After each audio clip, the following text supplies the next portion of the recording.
Ibu saudara-saudara yang terkasih di dalam nama Tuhan Yesus Kristus, dan secara khusus untuk jemaat GKPA Penjernihan, puji syukur ketika Tuhan boleh memberkati kita pada malam hari ini untuk mendengarkan firman Tuhan. Sebelum kita mendengarkan firman Tuhan, kita bersatu di dalam doa. Bapa yang penuh kasih, terima kasih untuk setiap cinta kasih-Mu di mana Tuhan boleh melindungi, menyertai kami dari pagi hari hingga pada malam hari ini. Syukur ya Allah ketika kami boleh mendengarkan firman-Mu pada saat ini. Bekerjalah di tengah-tengah hati dan pikiran kami, biarlah firman-Mu menjadi nutrisi dan pengetahuan bagi iman pertumbuhan kami. Tuhan yang menolong kami dan memberkati kami dalam mendengarkan firman ini, dan secara khusus untuk hamba-Mu, biarlah Tuhan boleh menolong dan memberkati. Di dalam nama Tuhan Yesus Kristus, kami berdoa dan ucap syukur. Amin. Firman Tuhan hari ini terambil dari 2 Samuel 24 ayat 1 sampai 25. Saya bacakan bagi kita sekalian. Beginilah firman Tuhan. Bangkitlah pula murka Tuhan terhadap orang Israel. Ia menghasut Daud melawan mereka, firman-Nya. Pergilah, hitunglah orang Israel dan orang Yehuda. Lalu berkatalah raja kepada Yoab dan para panglima tentara yang bersama-sama dengan dia. Jelajahilah segenap suku Israel dari Dan sampai Beersheba. Adakanlah pendaftaran di antara rakyat, supaya aku tahu jumlah mereka. Lalu berkatalah Yoab kepada raja, kiranya Tuhan Allahmu menambahi rakyat 100 kali lipat daripada yang ada sekarang, dan semoga mata Tuhanku raja sendiri melihatnya. Tetapi mengapa Tuanku raja menghendaki hal ini? Namun titah raja itu terpaksa diikuti oleh Yoab dan oleh para panglima tentara. Maka pergilah Yoab dan panglima-panglima tentara itu atas perintah raja untuk mengadakan pendaftaran di antara bangsa Israel. Mereka menyeberangi sungai Yordan dan lalu mulai dari Aroer dan dari kota yang terletak di tengah-tengah lembah ke arah Ged dan Yazer. Kemudian sampailah mereka ke Galilea dan ke Kades di negeri orang Het. Selanjutnya sampailah mereka ke Dan, dan dari Dan mengambil jurusan Sidon. Kemudian sampailah mereka ke tempat yang berkubu, Tirus, ke segala kota orang Hewi dan orang Kanaan. Akhirnya tibalah mereka di bagian selatan Yehuda di Beersheba. Setelah mereka menjelajahi seluruh negeri itu, sampailah mereka kembali ke Yerusalem setelah lewat 9 bulan dan 20 hari. Lalu Yoab memberitahu kepada raja hasil pendaftaran rakyat orang Israel dan 800.000 orang perangnya yang dapat memegang pedang, dan orang Yehuda ada 500.000. Tetapi berdebar-debar hati Daud setelah ia menghitung rakyat. Lalu berkatalah Daud kepada Tuhan, aku telah sangat berdosa karena melakukan hal ini. Maka sekarang Tuhan, jauhkanlah kiranya kesalahan hamba-Mu, sebab perbuatanku itu sangat bodoh. Setelah Daud bangun dan pada waktu pagi, datanglah firman Tuhan kepada Nabi Gad. Melihat Daud dengan pikiran. Pergilah, katakanlah kepada Daud, beginilah firman Tuhan. 3 perkara kuhadapkan kepadamu, pilihlah salah satu daripadanya, maka aku akan melakukannya kepadamu. Kemudian datanglah Gad kepada Daud, memberitahukan kepadanya dengan berkata kepadanya, akan datang menimpa engkau 3 tahun kelaparan di negerimu. Atau maukah engkau melarikan diri 3 bulan lamanya dari hadapan lawanmu, sedang mereka itu mengejar engkau? Atau akan adakah 3 hari penyakit sampar di negerimu? Maka sekarang pikirkanlah dan timbanglah, jawab apa yang harus kusampaikan kepada yang mengutus aku. Lalu berkatalah Daud kepada Gad, sangat susah hatiku, biarlah kiranya kita jatuh ke dalam tangan Tuhan. Sebab besar kasih sayangnya, tetapi janganlah aku jatuh ke dalam tangan manusia. Jadi Tuhan mendatangkan penyakit sampar kepada orang Israel dari pagi hari sampai waktu yang ditetapkan. Maka matilah di antara bangsa itu dari Dan sampai Beersheba 70.000 orang.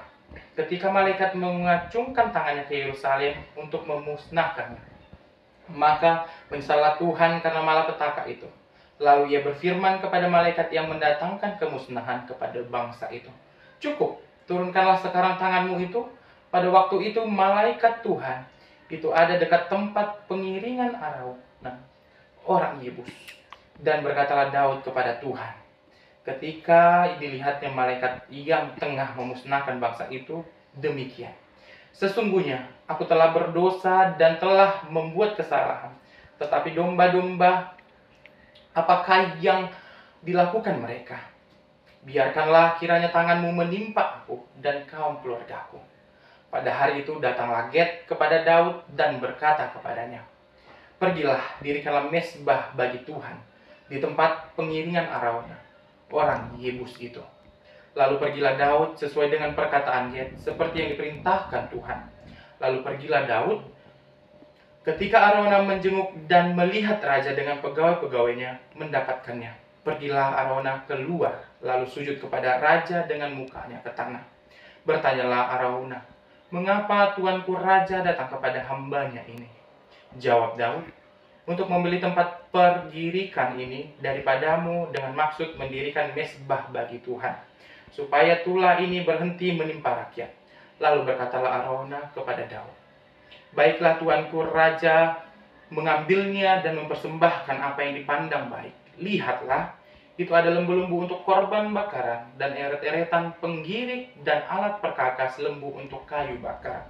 Semuanya ini ya raja, diberikan Arauna kepada raja. Arauna berkata pula kepada raja, kiranya Tuhan Allahmu berkenan kepadamu. Tetapi berkatalah raja kepada Arauna, bukan begitu, melainkan aku mau membelinya daripadamu dengan membayar harganya. Sebab aku tidak mau mempersembahkan kepada Tuhan Allahku korban bakaran dengan tidak membayar apa-apa. Sesudah itu Daud membeli tempat penggirikan dan lembu-lembu itu dengan harga 50 shikal perak. Lalu Daud mendirikan di sana mezbah bagi Tuhan dan mempersembahkan korban bakaran dan korban keselamatan. Maka Tuhan mengabulkan doa di negeri itu dan tulah itu berhenti menimpa orang Israel. Ya, Bapak Ibu Saudara yang terkasih, sampai sejauh itulah pembacaan firman Tuhan hari ini. Ya, cukup panjang ya, sampai ayat 25. Di sini saya memberikan tema diberkati seperti Daud untuk menjadi berkat. Ya, ini pasal terakhir dari 2 Samuel, di mana kita tahu dari 2 kitab Samuel inilah pasal terakhir. Daud adalah sosok yang luar biasa, yang berkenan di hadapan Tuhan. Namun bukan berarti Daud tidak mempunyai kesalahan. Ada beberapa kesalahan Daud yang bahkan berakibat fatal, di mana kita tahu dan belajar bagaimana Daud berzina dengan Batseba. Dan dari hal itu melahirkan konsekuensi yang hebat. Anaknya yang saling bunuh-membunuh, keluarganya menjadi lemah atau berantakan, dan banyak hal lainnya. Namun dari pasal ini Daud berbuat kesalahan lagi. Bahwa kita tahu pada pasal ini juga Daud melakukan kesalahan. Namun apa kesalahan yang Daud lakukan? Yang dia lakukan adalah ketika dia menghitung jumlah rakyat pasukannya. Jumlah rakyat merupakan parameter atau titik keberhasilan pada zaman dahulu. Sama lainnya, kalau kita tahu ketika banyaknya rakyat melakukan hal-hal dalam konteks ini, kalau kita tahu titik keberhasilan pada zaman dahulu tuh terlihat dari banyaknya pasukan. Semakin banyak rakyatnya, maka ukuran keberhasilannya juga semakin lebih besar. Atau semakin banyak pasukannya, maka juga semakin banyak keberhasilan yang boleh dilihat. Namun, ketika Daud menghitung jumlah rakyat untuk mengetahui seberapa kuat pasukannya, seberapa kuat posisi militernya pada waktu itu, dan saudaranya Yoab sebenarnya sudah mengingatkan Daud bahwa hal seperti ini tidak boleh dilakukan dan tidak benar untuk dilakukan. Disinilah Daud melakukan kesalahan. Bahwa kita tahu Bapak Ibu bahwa kesalahan, bahwa masalah di dalam kehidupan kita tidak luput dari kita. Karena kita tahu bahwa masalah adalah sesuatu yang dekat, bahkan teramat dekat kepada kehidupan kita. Sama halnya di mana Daud melakukan kesalahan, di mana halnya Daud memiliki masalah ketika dia melakukan ini. Namun kita tahu dia memiliki kemampuan untuk datang kepada Allah dan mengakui kesalahannya.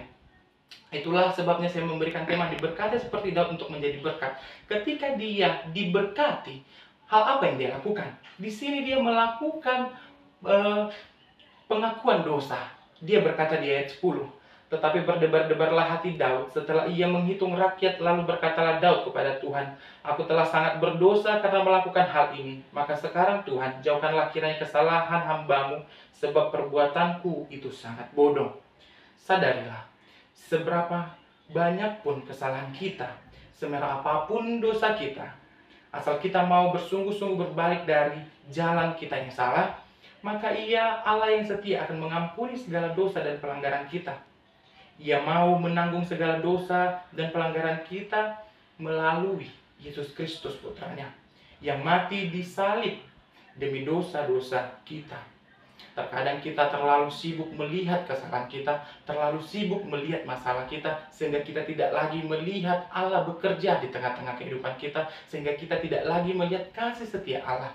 Kita pergi, kita meninggalkan Allah tanpa kita sadari ketika Allah adalah yang sejati, ketika Allah sesungguhnya adalah sahabat yang menjadi penolong kita di tengah-tengah masalah kita, di tengah-tengah pergumulan kita. Tidak ada manusia yang hidup di luar masalah. Oleh karena itu, lemparkanlah diri kita kepada kasih Allah yang ajaib. Alamilah Tuhan lebih dalam lagi, sebab Dia yang melayakkan kita untuk menerima kasih-Nya. Kembalilah kepadanya, bangunlah kembali kasih mula-mula gitu.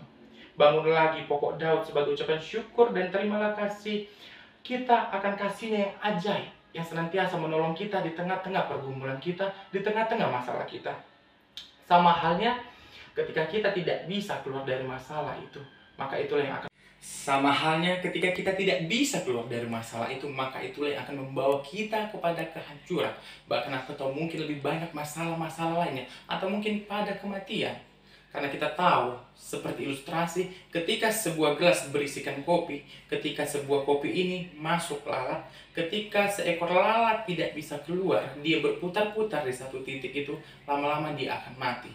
Sama halnya, ketika kita berputar-putar di satu titik masalah, kita tidak bisa keluar, maka kita juga lama-lama akan mati, sama seperti lalat tadi.